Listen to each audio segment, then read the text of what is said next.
માતર ખાતે આયુષ્માન આરોગ્ય મંદિરનું ખાતમુહૂર્ત અને લોકાર્પણ કરવામાં આવ્યું। માતર વિધાનસભાના ધારાસભ્ય શ્રી કલ્પેશભાઈ પરમારના અધ્યક્ષસ્થાને આયુષ્માન આરોગ્ય મંદિર એક મોટી ભાંગોળ અને આયુષ્માન આરોગ્ય મંદિર માતર 2 માતર વાસણા રોડ રમાપીર મંદિર પાસે ખાતમુહૂર્ત કરવામાં આવ્યું તથા આયુષ્માન આરોગ્ય મંદિર માતર 3 રામપુરાનું લોકાર્પણ કરવામાં આવ્યું હતું।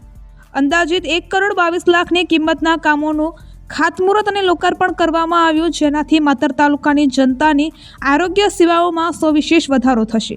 આ પ્રસંગે ધારાસભ્ય શ્રી, માતર વિધાનસભા તાલુકા પંચાયત પ્રમુખ શ્રી, માતર ગ્રામ પંચાયતના sarpanch Shri, taluka health officer Shri doctor Ritesh Banker, પ્રાથમિક આરોગ્ય કેન્દ્ર